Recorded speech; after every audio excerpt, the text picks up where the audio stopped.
The Never Quit Podcast, sponsored and hosted by Quotes Jungle, with your host, Quote. Welcome to the Never Quit Podcast. In the studio with me, I have the wonderful energy of Veronica Harnandez. How are you doing? I'm doing well. How are you? I'm great. Excellent. Tell the people a little bit about yourself. Where did you grow up? I grew up in West Denver in the projects in the inner city, actually. Okay, tell us a little bit more about that experience. Ooh, it was rough. It was rough. It was challenging at every moment, basically. But being on the other side of it, I recognized much later in life how all of that was beneficial to me in so many ways. So the west side of Denver, so you know about the north side as well, right? I do. I grew up on the north side for a little bit. Okay, cool. Yeah, so I know about the NSMs, the Quintalomas. I'm in that phase. I'm showing my age. Oh, okay. Yeah. Yeah, I know who those guys are too. So tell us what you're doing for the world nowadays. I know a little bit about you, so share with the world what you do. I know you're a healer. Mm-hmm. You've been a hairdresser for over 20 years. Mm-hmm. You're a mother, I believe, correct? Correct. And you're an entrepreneur and a businesswoman. Correct. You can start wherever you want and just tell us about yourself. Okay, cool. Well, because of my upbringing, I think I had this drive to prove myself to others, to be successful so that I wouldn't be underestimated. And so I worked very hard from the age of 12 on. I started my first business when I was 19 years old. It was a hair salon. At 23, I had my liquor license, which was really hard to get. I was naive and had no idea what I was getting into, so I didn't stop until I got it, and I got it. With my brother, he actually pushed me into the entrepreneurship. We really just wanted to prove ourselves. We were really looked over throughout our childhood. So us proving that we were, important people was really important to us. So we created multiple businesses in our 20s, provided a lot of opportunity to so many. And in my 30s, I started really being involved in philanthropy. And I was a donor and volunteer for over a decade. And just a couple of weeks ago, I started my own nonprofit on my brother's behalf. He passed last year. I was a young mother. My son is 24 now. And he's phenomenal human. He started a very successful, massive clothing brand in Manhattan at 21, was successful, decided that the world was dark when you're very successful. So he became a monk, went on a spiritual journey for a couple of years, and recently came back. But yeah, that's long story short. I'm also an author. This was something I started to do when I closed my last big company, which was a healing center. I opened that during COVID, and there was just a lot of things changing. And I just realized that being responsible for so many during this time was just something I didn't want to do anymore, because I had done it for so long and I had achieved so much and proved myself to everyone. So I felt like my ego was cool. Like it knew what it could do. It didn't need evidence. So I started grieving. I wrote a deck, I wrote it. And basically it was some of the lessons that my brother and I learned together. We were a year apart, and everything was difficult because no one taught us anything. Our mother's paranoid schizophrenic, and she raised us alone. So she couldn't really help develop us. And I had a obsession with behavioral science since very, very young. And so I started learning everything about behaviors, mental illness, nurture versus nature, just personal development in general. So my brother and I would always go back to the drawing board. But what did you learn? But what did you learn? And so when he passed, I started documenting what I learned because I didn't want any of it to go away. And the deck was born, but then it didn't have backstory, and it didn't really allow people to understand where I got the lessons. So then I wrote the book. And the book itself, it's more like a magazine. It's as big as a magazine. It's full color. And it's about 20 pages of our story of our childhood, because most people don't know any of it, mostly because we were successful so young. So people just kind of assumed that we were brought up with so much more than we were. So I tell that story in the book, and the book was born so that I could give it to programs that are already existing that are for underprivileged children and youth. And I wanted it to be a guidance tool so that if I wasn't there, what I know could be there with them in an easy, straightforward way. And so there's 52 lessons. They're all super straightforward and easy to just glance at if you're sitting around somewhere and just need a pick-me-up. What is the name of your book? It's called Modern Guidance, and it is life lessons, insights, and empowering stories. And I named it Modern Guidance because I am a healer, and so people tend to think that spirituality is weird. And all of my modalities are science-based. So they're not based off of like anything weird. I know there's so many things out there. And it's vibration and trauma and how we develop from birth, which is beyond our control. So most people with issues in regards to trust, security, safety, connection, a lot of people have those issues. It stems from birth, so they don't really know it's happening and they have no control over it. So I named it Modern Guidance just to give you the idea that it's evolving healing versus it's from ancient times, and just people get weirded out by anything ancestral or spiritual and I just wanted it to be mainstream like yoga. Like, it's not weird, it's gonna help you, just give it a chance. There's obvious reasons why you call yourself a healer or why you became a healer. Can you share with the people maybe a reason that you haven't shared before why you're a healer? I know one of the obvious reasons, but maybe talk about an experience that makes you want to give back to people, because usually people who want to heal other people have been hurt. Correct. So my awareness stemmed, and it's in the book, and this is stuff that my brother and I never shared with anyone out of shame and, judgment, protecting my mom, of course. So when I was 4 years old, I was taken away from my mom because she neglected us. She didn't know how to take care of us. And obviously she was struggling with her own stuff. She just simply didn't know better. But I remember being in the foster home crying all night. I didn't want to go to bed. And I was praying to God that he would help me help kids just like me. And I knew that meant that I would live, that I would be successful enough to give to others, and that I could help them, like, to the core in the real ways. And from that point on, I just had this super strong connection with God where I would just shut down all my senses and I would just get in my body. And sometimes I would close my eyes. But I had to think quickly. I had to, be responsive. I had to be aware of my surroundings.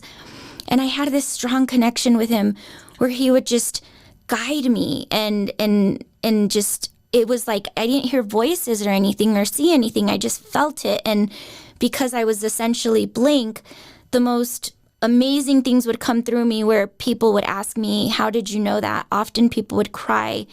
adults would often tell me things kids shouldn't know because of the information that came through me. And I noticed that it was always productive. So that's why I allowed myself to go blank, because it was always beneficial. So people just kind of came to me and would share these really dark things with me. And instinctually, I would just know how to overcome, how to correct, how to repair whatever was wrong. Not so much through the details of what they were sharing, but in a way where they were empowering themselves and they were stronger and they knew what to do. And so my brother always wanted me to speak on his behalf. He would say, I need you to talk to so-and-so, or I need you to come with me to do this. And that's when I really started recognizing my gift of healing, because he was sharing me with everyone, like, you need to talk to so-and-so, they need you. And that's when I understood. And of course, it was just weird. So I didn't really, I just kept doing research and science, and I needed evidence. And then I started connecting with what it all meant. And I was a hairstylist from 7. I was cutting hair, and people would just open up to me and share their life stories with me. And I always called it solution-oriented discussion. So, I mean, they'd complain, and I would just, what are we going to do to fix it, though? So how do we fix this? And slowly but surely, I realized that I was a healer. I realized that I had to protect myself from energy because I would connect with others. And it just became something that I was known for. And I basically had to start charging people to talk, because they would call me so much and, just take my time and my energy. And I recognized that I was giving everything I had to whatever was in front of me. And so I just started doing more research in regards to shamanism, to my ancestors. They were healers as well.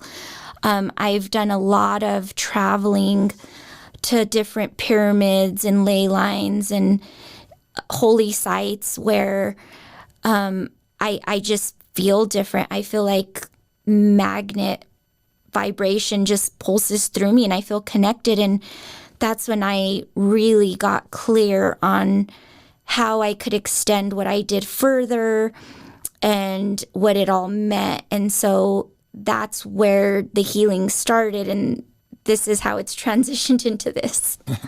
I know this is a very broad question, but what would you say is the biggest cause that stops people from healing themselves? I think the shame. Most people, I always joke and say I ninja the trauma, because most people aren't going to share what they're aware of broke them. And I mean, there's a lot of things that break us that we maybe don't realize, but people don't want to address those things. They suppress it. And that's why I've created and developed my own way of helping everybody without necessarily saying, you have issues, let's fix you. Because once someone hears like therapist or, anything that has to do with like you're broken, people, they're ashamed of it. And so they don't recover and accept and overcome something that's suppressed so deep that it's actually reflecting in all areas in their life. So something will happen, they'll be a victim of it, and they'll stay as the victim of it, but then they won't recognize that that is now interrupting everything they do, the way they view the world, all of their relationships, their jobs, everything, but they're always the victim. And so it's one of those things where it's not mainstream to heal yet. We're barely dipping our toes into personal development, because that's still kind of cool. But healing, that means something's wrong with you. And most people, are in denial.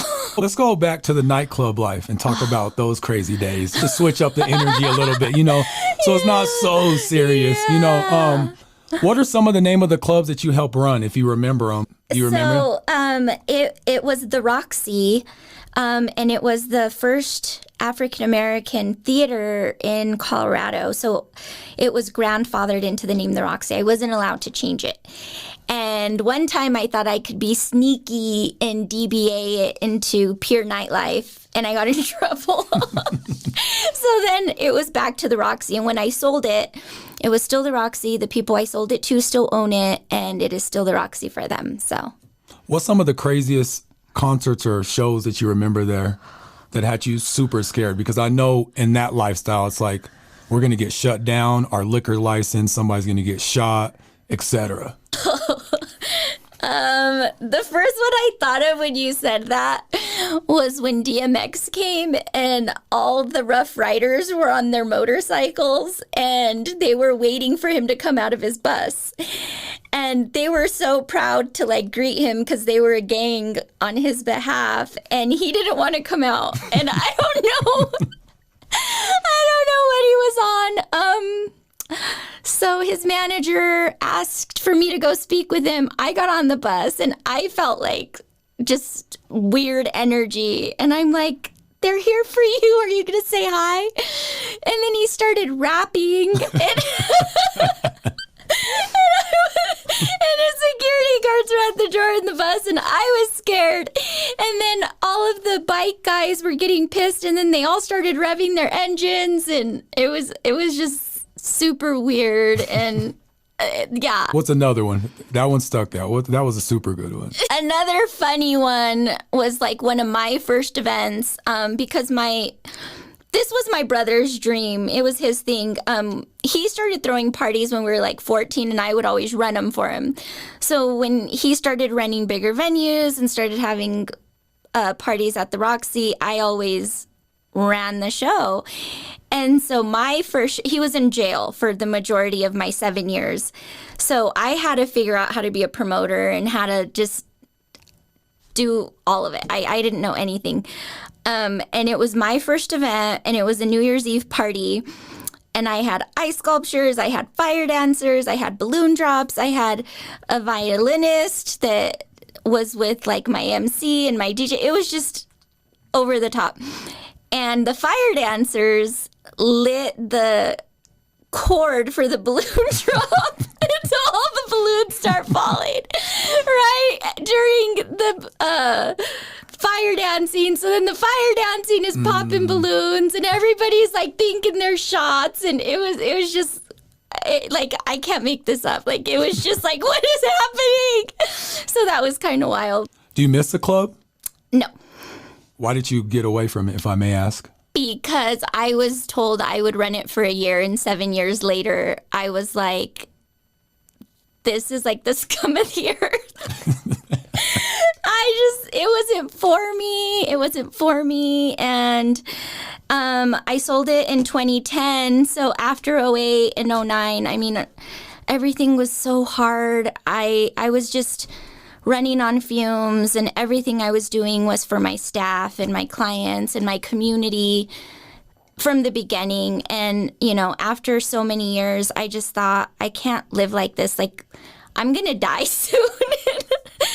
All I know is this, I would run my salons all day. I would take my son to school in the morning. I would do hair all, afternoon, and then go straight to the club. And then, get home at 3, 4 a.m. And this went on for years, and I just couldn't do it anymore. So was it the club, then the hairstylist, or was that together? Together. Oh, let's transform into the hairstylist. Why don't you tell me one of your worst experiences as a hairstylist? Hairstylist stories. Oh man, if those walls could talk, man. I had so many staff members that were just wild. They were you just couldn't control them. They couldn't do anything on time. They couldn't follow direction. They were just free spirit artists, and I had to fix everything they did to protect my brand.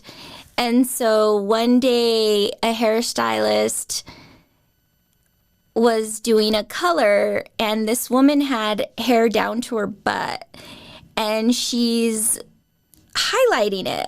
And this was at the beginning of me being an owner, and I was told she was like the best and everybody goes to her and just whatever. So she says to me, can you keep an eye on her? I got to, I've been here and her hair's not lifting, and I got to go to my husband's birthday or something she had to go. And she like left this woman with foils.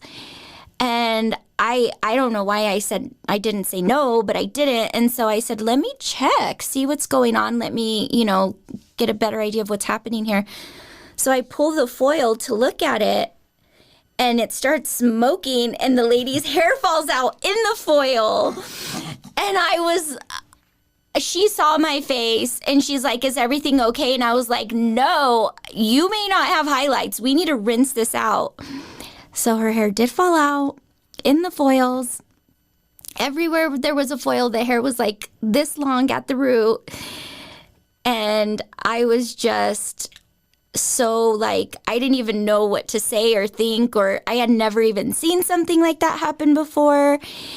And the woman was crying because her hair was so long and beautiful, and now it was just burnt off. And I just remember after that, I like never left my stylist because I didn't know what they would do without me. That was crazy. You sound like a person of service.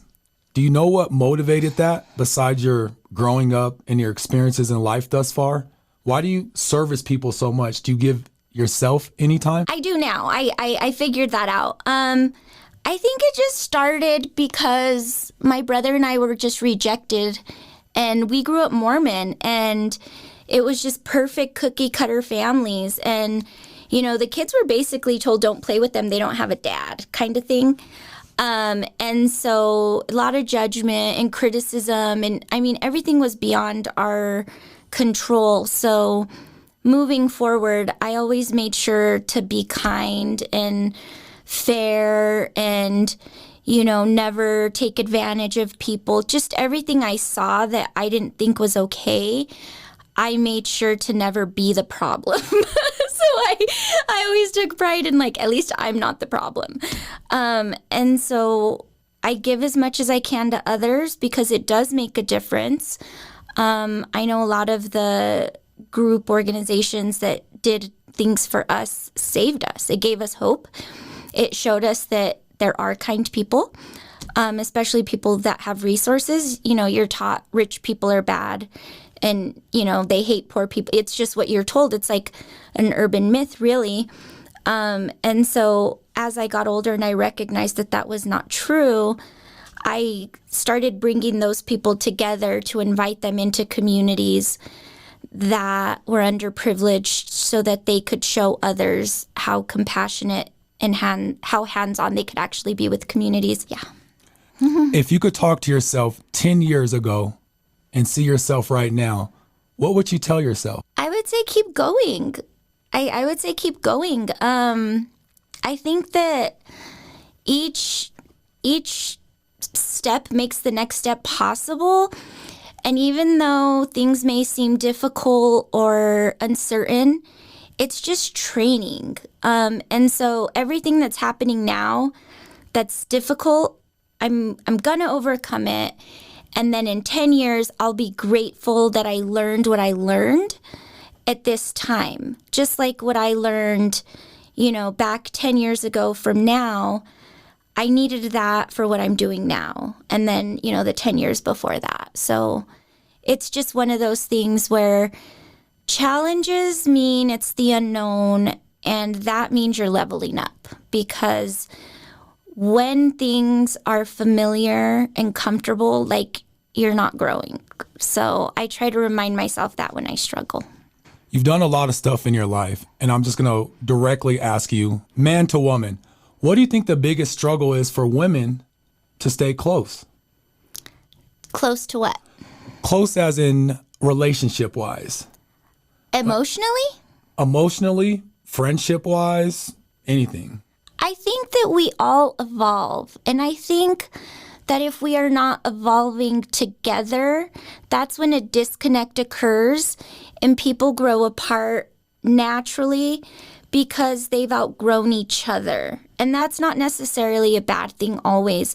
Sometimes, so something I always tell my clients is the people that hurt us the most are actually the catalysts for change. And we need to thank them because they're the ones that make us so uncomfortable that we have to make changes. And those are actually the real MVPs, because when you're just comfortable the whole time, you're not really growing. You're not challenging yourself. You're not feeling any discomfort that is going to launch you into a whole new direction of an unknown. And you'll never know what that looks like until you're uncomfortable. And we like to just be comfortable on our own. So it's usually someone else that provokes it. When I say forgiveness, what comes to your mind? For me, forgiveness it starts with me. I usually forgive myself first for not knowing better before I make it personal about what someone maybe does to me. I've been wronged quite a bit. And rather than me taking it personally, why did you do this to me? Or I didn't deserve, just getting defensive, I recognize that that person doesn't know better and they're wronging themselves. And by hurting me, they're hurting themselves. So I forgive myself for not seeing it sooner, or maybe not speaking up sooner, or maybe not having boundaries. So it's one of those things where forgiveness has to start with forgiving yourself for not knowing better at the time, and then giving yourself grace to try again and not just leaving it there. So I did a little bit of research, if you're comfortable talking about this. Sure. You said you grew up with just your mother, correct? Correct. And in my research, I seen that at some point you reunited with your father. Yeah. Do you want to share a little bit about that with us? Sure. So that was about a year and a couple months ago when my brother passed is when I actually was open to meeting him. So I was 41, and it was because my brother passed, and I'm the one that was with him before the coroners got there. So I had to call my mom, and I'm like, okay, I got to call my dad. And it was very, very important for my brother. My brother was actually really angry with me for refusing to have anything to do with my dad, especially when he did try. And he didn't try until I was in my 30s. He's a big story on his own, but I called him to let him know that his son had passed, and I'm like, do you even want to know the details for the funeral? Do you care? And he's like, yes, and I want to meet you. And I agreed to it. And since then, we're like best friends. We talk every week, at least a couple of hours. I usually have to hang up on him because he can talk, man. And we have dinner all the time, and we have the same personality. He is a lot like my brother was, larger than life, super magnetic, super just larger than life, just connected to so many in so many ways. And yeah, we're great now. That's beautiful. Where do you see yourself 5 years from now? I would like to be on a long-term vacation. I feel like I've been working so hard for so long that I really want to prioritize just downtime where I can feel like I'm making a difference in the world while simultaneously not being directly attached to so many things. Where are your favorite places to travel, or where do you want to travel? My favorite places, I love Southeast Asia. I love Bali. I love Thailand. I love South America, Peru and Costa Rica. But I want to visit, I'm not sure entirely where I'm going to see the Northern Lights yet, but I'm going to do that in Spain. I'm half Spanish and Portuguese, so I really want to explore just to see how it makes me feel, see if I can connect. That's what's up. What has been your biggest obstacles in business thus far? Because you've been in a lot of them. And the thing is, you don't quit. That's another reason why I have you on this podcast, because I see your consistency. We all have personal stuff in life, but you just keep upping yourself, and that's not an easy task. So what makes you never quit? I know that I keep asking that question in a whole bunch of different ways, but maybe feed it to somebody who's a girl that has a background like you, or a minority, or somebody who doesn't think they can do it because they grew up ashamed. So, maybe help them relate to that. I think that going into things, this was something that my brother used to say all the time, is make it fun and do it with curiosity. Like, I think so often we overplan that we paralyze ourselves because we see it's going to be difficult. And we're just like, there's no way I'm going to make that happen. So we don't even start. And I'm just naive and stupid where I'm just like, I could do anything. And then when I'm like halfway in and resources and energy, I can't get back. It's like, I can't give up now. Then I'll lose all of this. And, for me, I've done so many things that I had never had any experience with or mentor or guidance. So I've successfully learned. And as long as you're curious, you're gonna learn. That's how you gain experience. That's knowledge. You didn't know it before, now you know it. And so I just continue to learn what I don't know. And one of the most difficult parts of entrepreneurship is taxes and, money. And I mean, some of my best friends are CPAs and own tax offices, so I just go have fun with them and they handle my taxes. So filing for my nonprofit, I'm sitting there like, what the, and we're drinking bobas and we're laughing and, it's fun, but that's stuff that I'm not good at. Let's talk about your nonprofit and the reason for your nonprofit. So it's called Sacred United. My brother's name was Sacred, and I started it on his behalf. He was that guy that would see a homeless person, and whatever he was doing, he would just walk over there and ask them what they needed, ask them if they wanted to come in and eat with him. Do you want my jacket? You look cold. He was just unconditionally loving, no judgment, just, would do anything for anyone.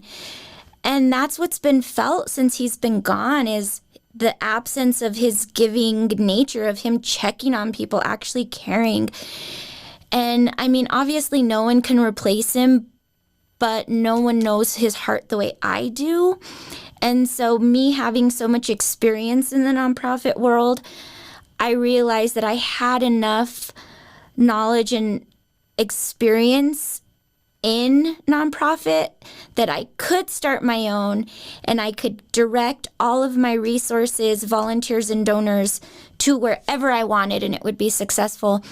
And it was kids like us. And so that's where I already started, and it's already going great. I have some youth organizations that I've adopted, and I show up every other day with waters, with socks, with first aid kits, with just whatever I see that they need. And it just makes me feel so good. Where can people find out more about that organization? So it just started 2 weeks ago. And so I'm still working on my website. I just filed the last of my 501c3 paperwork. So they'll be sending me my certificate in the mail, and then I'll have green light to actually do everything I want to do. So for now, finding me on social media and just following me as I update what I'm doing as I'm doing it. My name, Veronica Harnandez. I'm on both Instagram and Facebook. I'm on Twitter too. I'm not on there too much. I have an email, Veronica O. Hernandez at iCloud, if anybody just wants to shoot me an email to connect. Share with us something that you've never shared publicly, and you can give me an exclusive on my show that you want them to know. Geez, I don't know. I'm kind of an open book, so I'm at the point where it's like, that's in the past. I'm not even that person anymore. Because, I mean, I think we all evolve.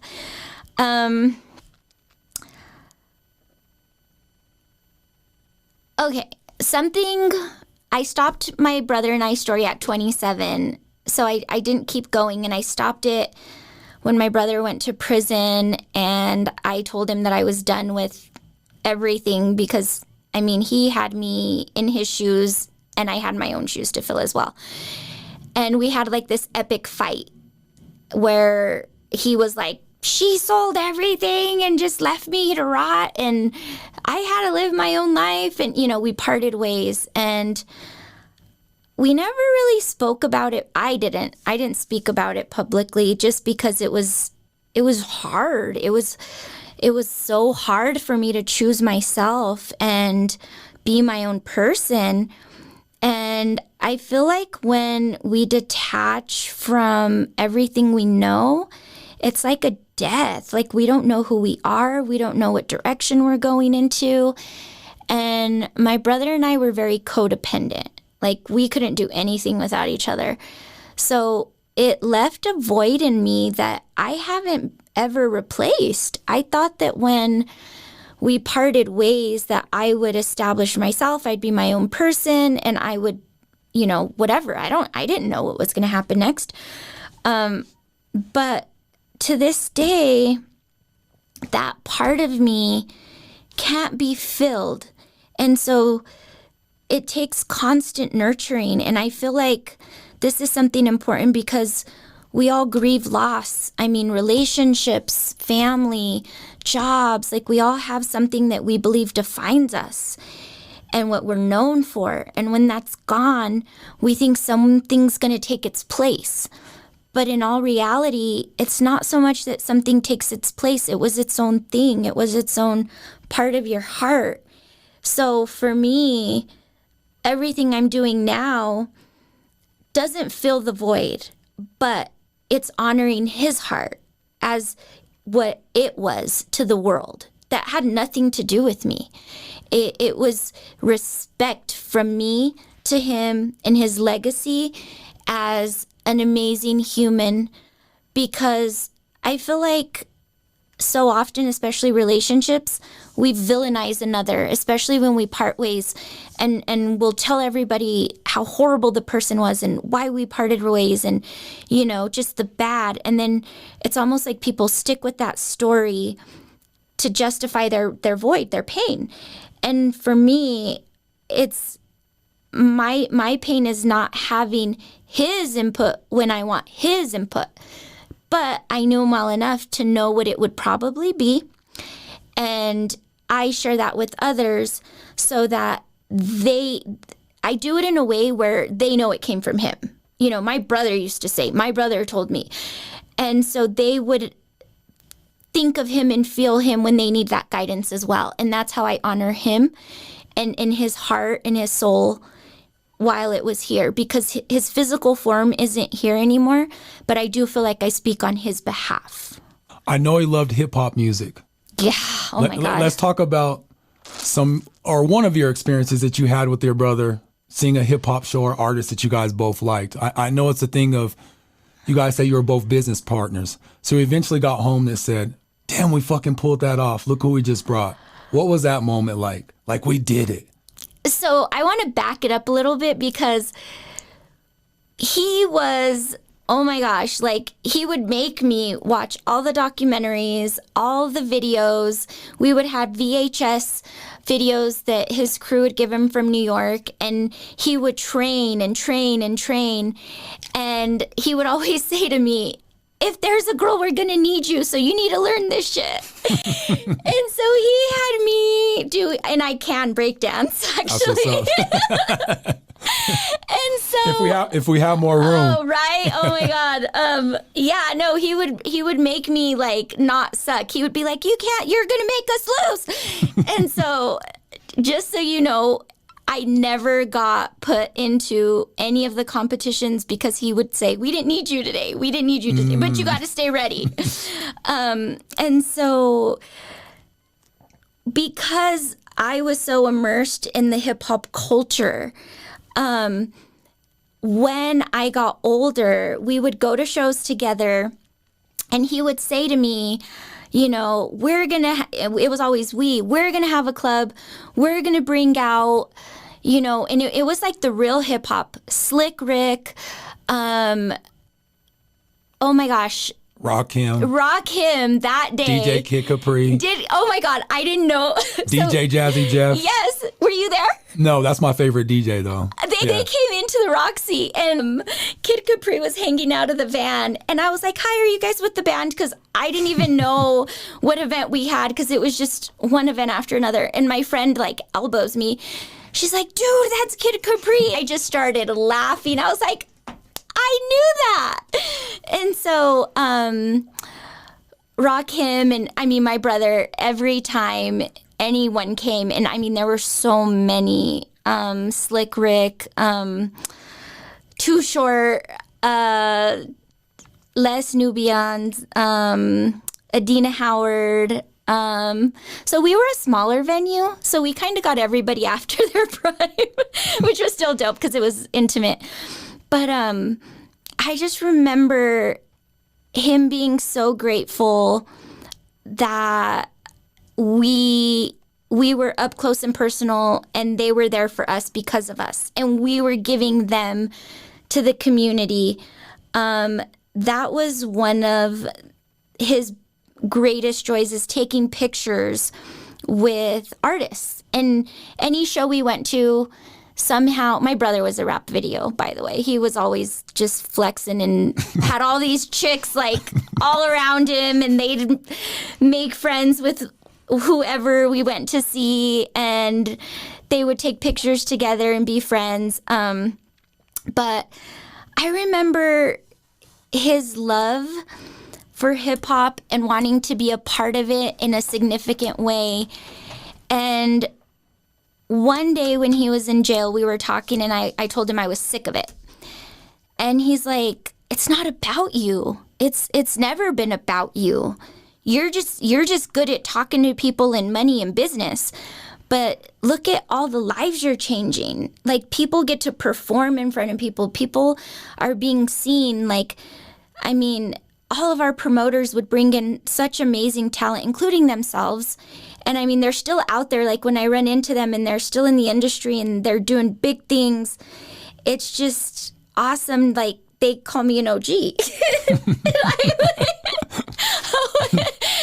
Because I helped pave the way. My brother and I paved the way for so many artists that were, you know, if it wasn't breaking, if it wasn't art, if it wasn't b-boy, like emceeing, just all of the elements, we just loved it all. And we created a platform. And I think that was his biggest joy, is to deliver that to the community that, you know, couldn't necessarily call someone and get them in their neighborhood. Do you recall your brother's favorite artist or favorite group? Did he ever mention that to you? Like, it was one, or was it just all hip hop? It was, I mean, obviously there was like different eras. Different eras. But some of his Capone and Noriega loved like Mace and Biggie. He loved Biggie over Tupac. That was always like a debate we had to fight with people, because we were both Biggie, because he was so empowering. You know, he wasn't talking about the struggle and, you know, just getting shot at, like the gang stuff. He was more like, I party, I'm ugly, and I'm fat, and all the girls still like me. And he just loved that. We really loved Jadakiss. We brought him out too. That was really cool. Who's your favorite artist, if you have one? I think like we also really loved Kanye. Just anything motivational that addressed coming from nothing. That was always important to him, to always remember where we came from and open the door for everyone that comes next and let them know that it's possible. That was like the overall motto. So anybody that talked about the struggle and then had like glitz and glam the other side, that's what it was about. Why don't you tell the people where they can purchase your book at? So modernguidanceshop.com has the deck and the book. I'm also in Barnes & Noble, Amazon, Hay House, all the book distributors, yeah. If you could travel anywhere in the world, where would you go? I think next on my list is going to be Spain, but it's going to be like 2 months. So because I really just want to explore everywhere and really get connected with the culture. So that's what's next. Tell me 3 things you can't live without. I'll make it more complicated. You're stuck in a room with those 3 things. So obviously you don't want something like water, food, and air, right? Okay. I need music. I need vibration. Just, it's the universal language, and your brain stops when you just have that pulse. I do sound therapy, so I just listen to high frequency sometimes, and whatever dense energy I have, it's gone. So definitely some sort of sound.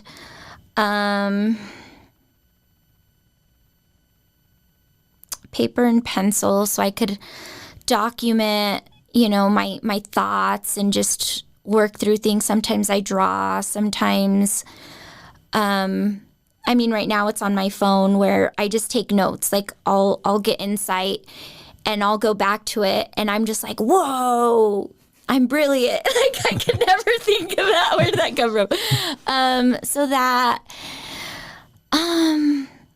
I like to paint. I like art. So I guess some way to just express myself. Okay, so you got music, pen and paper, and paint. Yeah.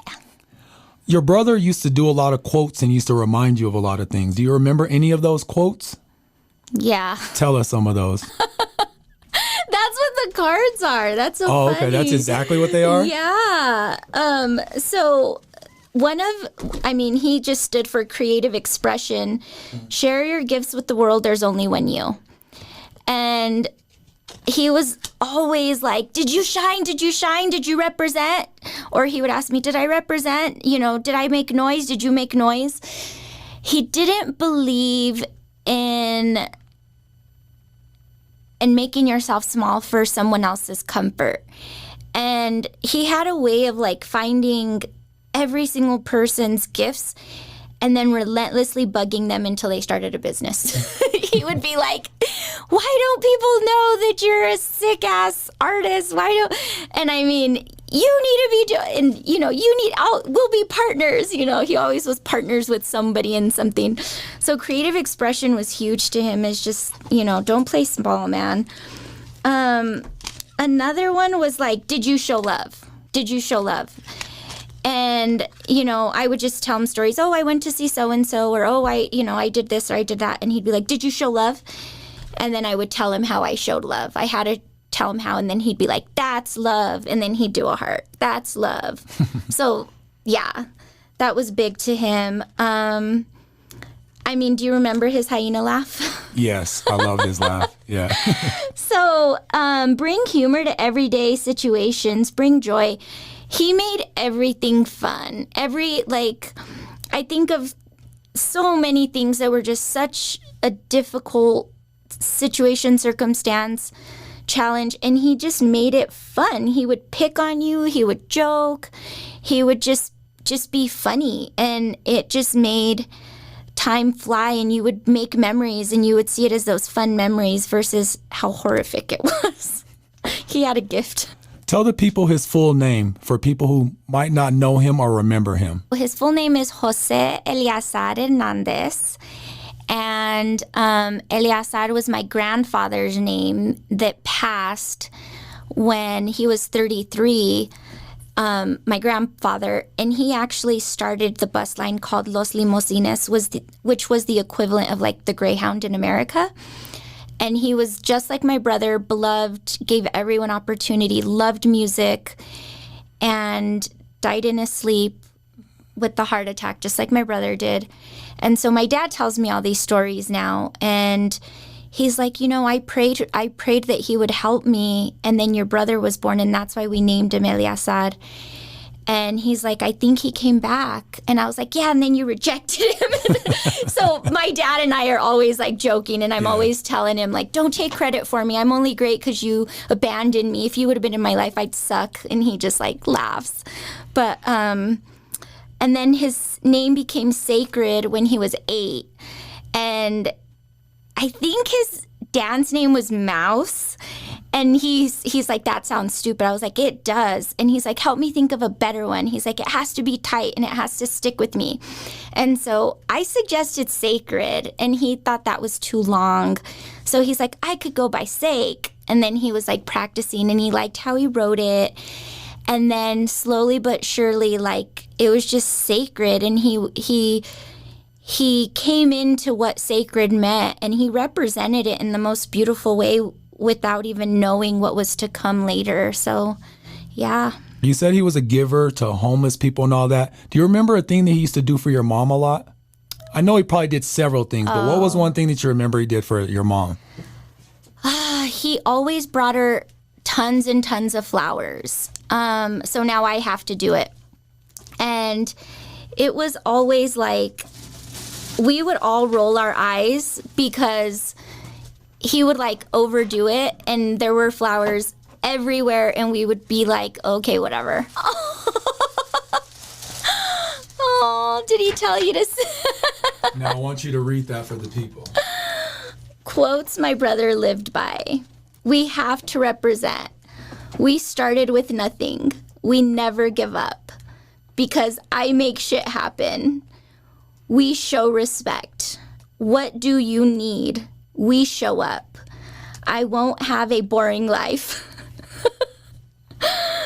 I don't ever want to be old. I want to be young forever. I don't want to suffer. I hate being alone.